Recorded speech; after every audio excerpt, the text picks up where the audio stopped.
नारायण मिल जाएगा। गणेशाय नमः। श्री सरस्वत्यै नमः।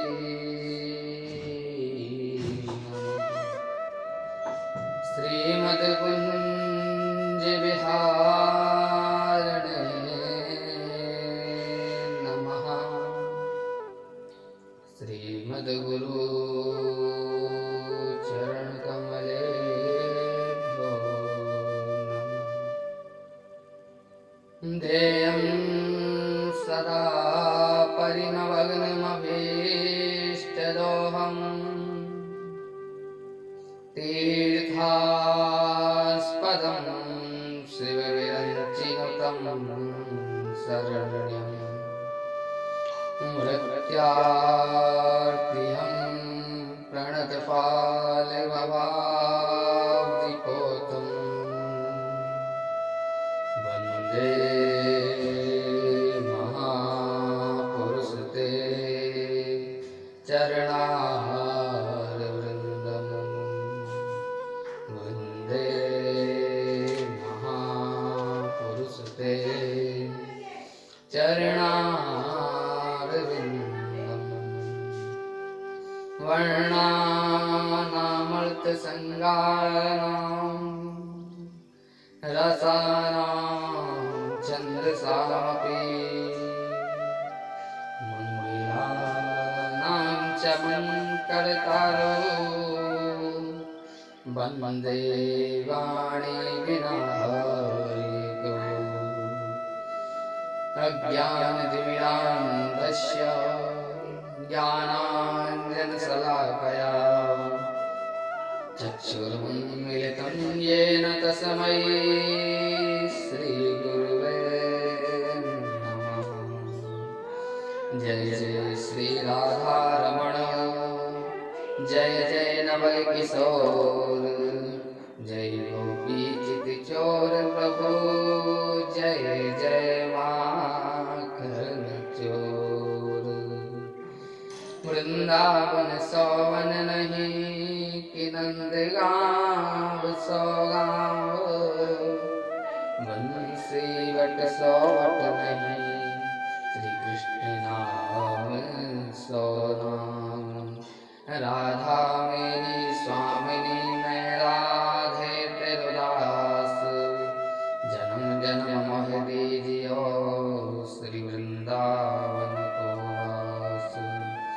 बोलिए भक्त वत्सल भगवान की जय। अनंत कोटि ब्रह्मांड नायक सच्चिदानंद विग्रह भक्तवांछा कल्पतरु शरणागत वत्स दीनबंधु दया सिंधु कृपा सिंधु करुणानिधान श्री वृंदावन के युगल स्वरूप अकारण करुणा वर्ण वाले पीताम्बर धारी श्री बालकृष्ण लाल की वांगमय शब्दमय विग्रह प्रतिमूर्ति श्रीमद् भागवत महापुराण को नमन करते हैं। श्री सदगुरु गुरुदेव भगवान के चरण कमलों में बारंबार प्रणाम। आज परम पवित्र मास में श्रीमद् भागवत कथा वृंदावन धाम पर प्रारंभ होने जा रही है। सप्ताह ज्ञान यज्ञ प्रारंभ होने जा रहा है। दुर्लभात्यमेवैतत् देवानुग्रहे हेतुकम् मनुष्योत्तममुक्तत्वम् महापुरुष संश्रयः। तो आइए हम लोग नाम संकीर्तन का आधार लेते हैं, क्योंकि जब तक हमारा मन निर्मल नहीं होगा तब तक हमारे हृदय सिंहासन पर भगवान विराजमान नहीं होंगे। भगवान कहते हैं कि निर्मल मन जन सो मोहि पावा मोहि कपट छल छेद न भावा। भगवान भगवान कहते हैं कि जिसका मन निर्मल होता है मैं उसके हृदय में विराजमान होता हूँ। इसलिए महाराज मन को निर्मल करने का उपाय केवल नाम संकीर्तन है। कलयुग में जो भवसागर से पार होने के लिए एक नाम संकीर्तन ही सुदृढ़ नौका है। तो आइए हम लोग नाम संकीर्तन का आश्रय लेकर के मन, वाणी और अंतःकरण को पवित्र करते हैं। जय राधे राधे गोविंद गोविंद राधे, जय राधे राधे गोविंद गोविंद राधे गोविंद राधे गोपाल राधे गोविंद राधे गोपाल राधे, जय राधे राधे गोविंद गोविंद राधे, जय जय श्री राधे। महाराज दुर्लभात्म देवानुग्रह हेतु मस्कृतम मोस्तुतम महापुरुष संतन। संसार में तीन वस्तुएं अत्यंत दुर्लभ हैं। ये देवताओं की कृपा से ही प्राप्त होती है। पहला तो मनुष्य शरीर का प्राप्त होना, दूसरा मोक्ष की इच्छा जागृत होना, और तीसरा महाराज महात्माओं का संग प्राप्त होना। भगवान श्री कृष्ण श्रीमद् भागवत गीता में कहते हैं कि तस्याहम दुर्लभम पार्थ, हे अर्जुन मेरी प्राप्ति होना तो बहुत सरल है, किंतु महात्माओं की प्राप्ति होने, सच्चे संत की प्राप्ति होना, सच्चे संत का संग प्राप्त होना बड़ा कठिन है। संत की प्राप्ति होने के पश्चात सत्संग की प्राप्ति होना, ये भगवान भगवत कृपा ही है। भाग्योदयेन बहुजन्म समर्जितेन सत्संगमं च पुरुषो लभते यदा। अज्ञान हेतु कृत मोह मदान्धकार नासं विदाय तदो नियति। जब मनुष्यों के जन्मांतरों के भाग्य उदय होते हैं तब सत्संग की प्राप्ति होती है। सत्संग के द्वारा अज्ञान का जो अंधकार है, जो अज्ञान उत्पन्न करने वाला मोह मद आदि है, वह उसको सत्संग नष्ट कर देता है महाराज, और विवेक की प्राप्ति हो जाती है। श्रीमद् भागवत साक्षात भगवान श्री कृष्ण का श्री विग्रह ही है। जब भगवान धराधाम को छोड़कर अपने धाम को जा रहे थे तो उद्धव जी ने निवेदन किया कि प्रभु आप तो चले जाएंगे, पृथ्वी गौ का रूप लेकर के कहाँ जाएगी, महात्मा उग्र हो जाएंगे, राक्षसों का राज्य बढ़ जाएगा, कलयुग का प्रभाव हो जाएगा, तो फिर मनुष्य का कल्याण का साधन क्या रहेगा। तुम भगवान सकीयं यद् भवेत् तेजस्तच्च भागवते यथा तिरोधाय प्रविष्टोऽयं भागवतो नवः। भगवान उस समय स्वयं भगवान श्री कृष्ण ने उद्धव की प्रार्थना सुन करके भगवान इस श्रीमद् भागवत कथा में प्रवेश कर प्रविष्ट हो गए। तभी से कहने लगे तेनेयं वाङ्मयी मूर्ति प्रत्यक्षा वर्तते हरे। इसलिए है श्रीमद् भागवत कथा को साक्षात भगवान का वाङ्मयी अर्थात शब्दमय विग्रह कहा जाता है। भगवत प्रोक्तम भागवतम, जिस ग्रंथ में भक्त और भगवान की चर्चा आती है, भगवान के चरित्र का वर्णन किया गया हो, उसे भागवत कहते हैं। भागवत शब्द में 4 अक्षर हैं, भा, गा, वा और ता। भाकेत्यवाचको स शब्द गाकारः ज्ञानवाचकः वाकारः वैराग्यदस्यैव साकारः संसरते कारकः। भागवत का भा कीर्ति को प्रदान करने वाला है, गा ज्ञान देने वाला है, और वाह वैराग्य देने वाला, और ता संसार सागर से तारने वाला है।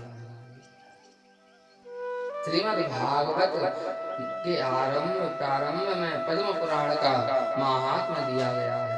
महात्म्य का अर्थ होता है महिमा। पूज्य गोस्वामी जी रामचरितमानस में कहते हैं, जाने बिनु ना होए परते दे, बिनु परते होए नहीं प्रीति। बिना किसी को जाने हुए उसके प्रति श्रद्धा और प्रेम उत्पन्न नहीं होता है। तो महात्मा के माध्यम से उस ग्रंथ की महिमा बताई जाती है। तो भागवत जी की महात्मा को सुनकर हमें यह पता चलेगा कि भक्ति ज्ञान वैराग्य का दुख कैसे दूर हुआ। भागवत कथा सुनकर ही दूर हुआ। धुंधकारी जैसे प्रेत श्रीमद् भागवत कथा सुनकर के इस भवसागर से पार हो गए, प्रेत योनि से मुक्त हो गए। तब हमारी सहज में ही श्रद्धा उत्पन्न होगी कि अरे कथा हम भी सुन लें, कहीं हमारा भी कल्याण हो जाए, भगवान की कृपा हो जाए, हमारा कल्याण हो। इसी प्रकार महाराज हम लोग महात्मा में प्रवेश करते हैं। आज कथा का प्रथम दिवस है। सच्चिदानंद रूपाय विश्वोत्पत्त्यादि हेतवे तापत्रय विनाशाय श्री कृष्णाय वयं नमः। यहाँ पर श्री वेदव्यास जी महाराज ने भगवान के स्वरूप, स्वभाव और कार्य को बतलाया है। तो भगवान के स्वरूप, कार्य और स्वभाव को जानना जरूरी है, क्योंकि जिस प्रकार हम लोग संसार में कन्या को वर देखने के लिए जाते हैं तो सबसे पहले उसका स्वरूप देखते हैं कि वो कैसा लगता है, गोरा है, काला है। जब स्वरूप पता चल जाता है तो उससे भी संतुष्ट नहीं होते, फिर उसके स्वभाव को भी देखते हैं कि स्वभाव क्या है, कैसा व्यवहार है उसका। जब स्वभाव भी जान लेते हैं तभी भी महाराज उससे भी संतुष्ट नहीं होते, फिर उसके कार्य को देखते हैं कि करता धरता है या फिर घर की ही कमाई खाता है। तब पता चलेगा कि हाँ करता है, बड़ा बिजनेसमैन है, सरकारी जॉब लगी हुई है। तो महाराज फिर जब तीनों स्वरूप, स्वभाव और कार्य को जानेंगे ना, तब जाकर के हम कन्या का विवाह पक्का करते हैं। तो इसी प्रकार आज हम लोग भी भगवान के कथा में प्रवेश करने से पहले आज हम लोग भी भगवान के स्वरूप, स्वभाव और कार्य को जान लेते हैं। तो भगवान के तीन स्वरूप हैं, सच्चित आनंद सत कहिए जो बिन से नाही, चित चैतन्य सकल जग माही, आनंद घट घट करे आनंदा, ताको नाम सच्चिदानंदा। तो महाराज यहाँ पर भगवान के तीन स्वरूप बताए गए हैं, सत, चित, आनंद। सत कहिए जो विनाश नहीं। महाराज सत उसे कहते हैं जिसका कभी विनाश नहीं होता, जो हर परिस्थिति में एक सा रहता है। वह सत है। संसार को झूठा इसलिए कहते हैं क्योंकि संसार निरंतर विनाश की ओर जा रहा है, और हमारे प्रभु तो सत हैं, जो आज भी हैं, कल भी थे और परसों भी रहेंगे। वही सत है। तो हमारे प्रभु नित्य किशोर है, अविनाशी है। ये भगवान का पहला स्वरूप हुआ। दूसरा स्वरूप भगवान का क्या है? सच्चित। चित अर्थात चैतन्य, ज्ञान, प्रकाश। प्रकाश जो हम लोगों के अंदर चेतनाएं है ना, वो किसी स्वयं की चेतनाएं नहीं है, सब भगवान के द्वारा प्रदान की गई चेतनाएं हैं। आजकल कहते हैं दामोदर बैठे रहे और दाम करे सब काम, तुम्हारा जैसा नहीं है। एक बार माता लक्ष्मी और नारायण वैकुंठ में बैठे थे, आपस में चर्चाएं चल रही थी। माता लक्ष्मी ने वो कहा, प्रभु क्यों ना एक परीक्षा ले ली जाए। प्रभु ने कहा, हाँ देवी बताइए क्या बात है। लक्ष्मी जी ने कहा, संसार में अगर मैं ना रहूं तो किसी वस्तु का मूल्य नहीं है। तो भगवान ने कहा, ऐसा नहीं। देवी ने तुरंत ही पृथ्वी लोक पर कुछ लोग मुर्दे को लेकर शमशान घाट की ओर जा रहे थे।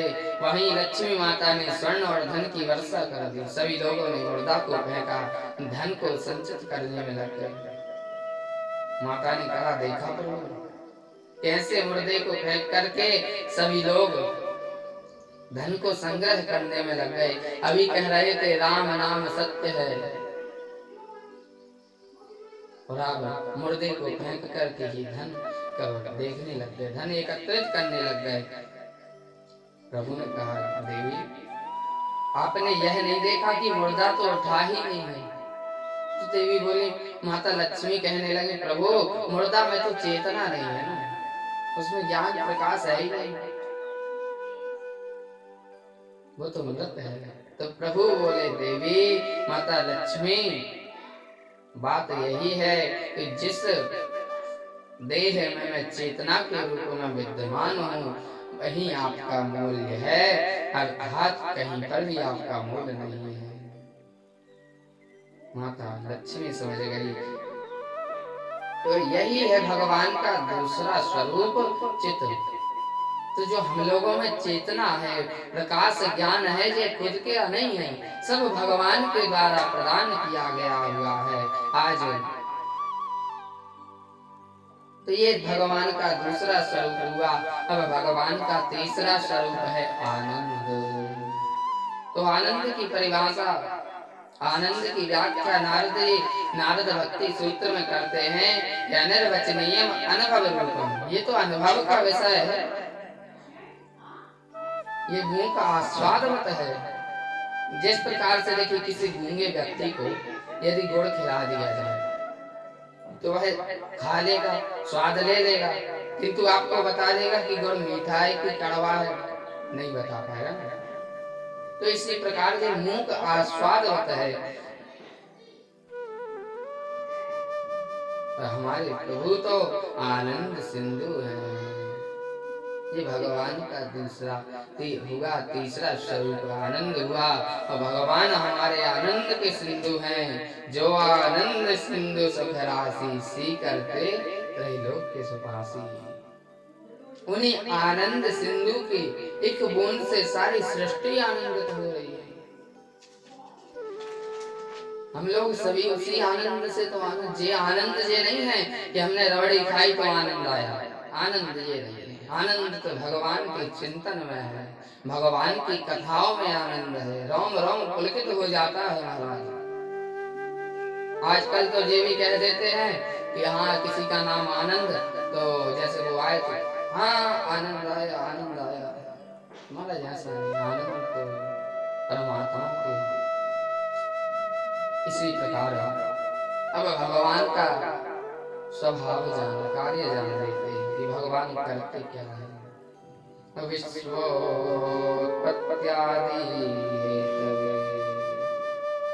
भगवान ब्रह्मा जी के रूप में रचना करते हैं, विष्णु जी के रूप में पालन करते हैं और शिव जी के रूप में अनारक्त होकर के संहार कर देते हैं।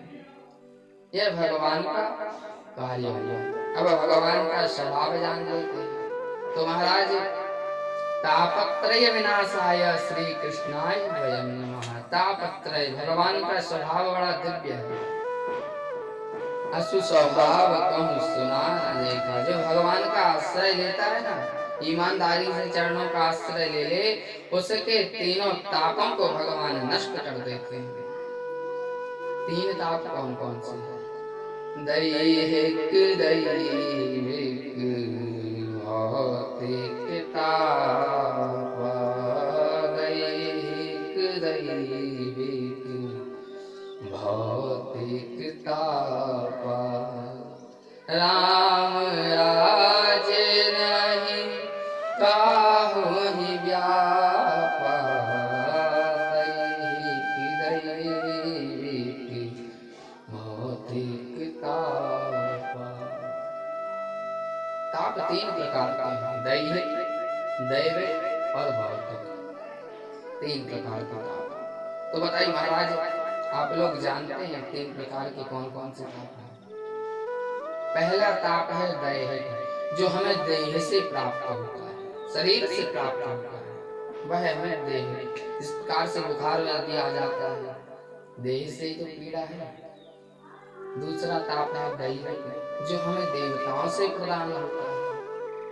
आज जैसे देखिए अभी गर्मी चल रही है, ठंड बन जाएगी, कभी बरसात हो जाएगी, सर्दी हो जाती है, ठंड लग गई, ओला की वृष्टि होती है, बारिश होती है। तो इस प्रकार से देवताओं के द्वारा ताप है, जो देवता देते हैं। अब तीसरा स्वरूप, तीसरा ताप कौन सा है? तीसरा ताप है भौतिक ताप। दैहिक, दैविक, अब आया भौतिक। तो भौतिक ताप वह है जो हमें संसार के लोगों से मिलता है, संसार की वस्तुओं से प्रदान होता है। संसार की वस्तु देखा जाए, जिस प्रकार से किसी एक इंसान में दो का झगड़ा होता है, तो एक बहुत जोर से हाथ मार देगा, तो वह दर्द जो गाल पे हुआ वह भौतिक ताप है। इस प्रकार से किसी का एक्सीडेंट हो जाता है महाराज, वो भौतिक ताप है। तो भगवान ये तीनों ताप राम जी के राज्य में सपने में भी नहीं आते थे। तो इसी प्रकार हम लोग भी राधा रानी के सहित श्री कृष्ण जी का के चरणों में बारंबार प्रणाम करते हैं। श्री कृष्णाय वयं नमः। अब हम लोग भागवत जी के प्रमुख वक्ता श्री सुखदेव जी महाराज का अभिनंदन करते हैं, प्रणाम करते हैं। यम प्रव्रजन्त मनुपेतमपेत कृत्यं द्वैपायनो विरह कातया जुहाव। पुत्रेति तन्मयतया तद्भोविनेदुष तं सर्वभूत हृदयं मुनिमानतोऽस्मि। सुखदेव जी माँ के गर्भ से आते हैं तो वन की ओर भाग गए। व्यास जी महाराज विरह से कातर होकर के पुत्र के मोह में फंस करके दुखी हो रहे थे, पीछे पीछे भाग रहे हैं महाराज। अरे सुखदेव रुको, पुत्र पुत्र रुको, बेटा रुको। सुखदेव जी सुनते नहीं। सुखदेव जी चले जा रहे हैं, वन की ओर भागते जा रहे हैं। तो सुखदेव जी महाराज की ओर से वृक्षों ने उत्तर दिया, अरे व्यास जी महाराज क्यों दुखी हो रहे हैं? आप पुत्र के मोह में फंस करके दुखी हो रहे हैं। आप इतने ज्ञानी होकर भी महाराज, हमारे पुत्र और तो पुष्प और फल ही हैं, किंतु वो नित्य हमसे कितने दूर हो जाते हैं। एक पुष्प हुआ नहीं कि माली आएगा, तोड़ा, माला बनाई और ठाकुर जी के चरणों में चढ़ गए। तो वही तो हमारे पुत्र है, किंतु हम लोग दुखी नहीं होते। व्यास जी को बोध आ गया, अपने आश्रम को वापस चले गए महाराज। तो ऐसे सर्वभूत हृदय श्री सुखदेव जी महाराज के चरणों में हम लोग बारंबार प्रणाम करते हैं। आइए हम सभी लोग भागवत जी को श्रवण करने के लिए नैमिषारण्य की पावन भूमि पर चलते हैं। नैमिषे सूत मासीन मविवाद्य महामतिं कथामृत रस स्वाद कुशलः सौनिको। नैमिषारण्य की पावन भूमि। देखिए, कुछ महात्माओं ने निश्चय किया कि घोर कलयुग चल रहा है, हम लोग कुछ हजारों वर्ष का सत्र चलाते हैं, वहां कथा चलेगी, सत्संग चलता रहेगा। तो